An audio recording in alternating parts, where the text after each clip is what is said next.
Anyonu na geono repotolo la ikame wara gilo iturito Ijerikanin. I polisi ni kies da Abukosi Eguuli lo kwa nedole nepete bilion tedope ichunya kaikany. Okarulo iluku mniare keda kaisara luyare.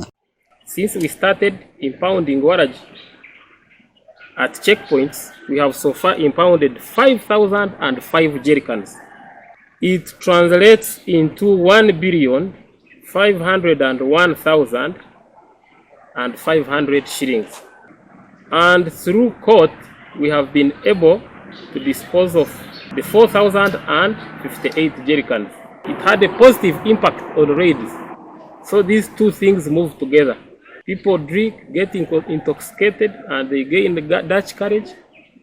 They move in to confront us, even in our deployments.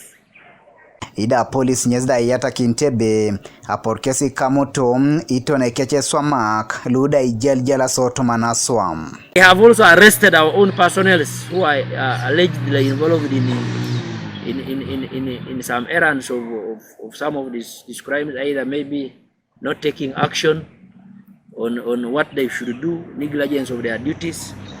Others have appeared in criminal courts and others have appeared in disciplinary related courts. Eja ngono da itunga kezda lemebwini kinosebe eminasi polisin abukono richesa na kipi ingala itostunge bere waragi konyedo aradisi lo district alona kapiripirit nyeza abu itacha wono bada abonebe ekoti tunga ishala mekisi aswa munada ipolisin nara etanangata waragi latini kwa namunya ijara nitunga. There were theories about the pouring of waragi.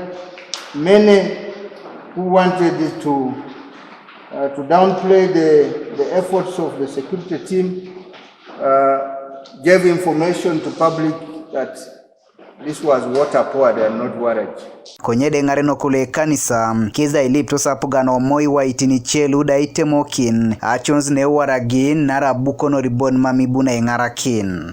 Ever since the same has been done, when I wrote a small book on it, I was challenging that this thing comes through the roadblocks.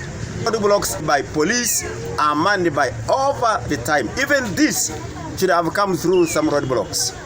So we do not know whether we are seeing the end of this or we are just seeing an act. We know that this thing has got its own problems. And I do not know why government, if they know the thing is coming from Busoga, and over the decades, it had been coming from Busoga. How come that the Busoga machinery or the factories are not closed? The thing we expect it to stay because people have the stomachs and they will want to drink and they want to make money. Godfred Eyoku, TV East, Karamoja.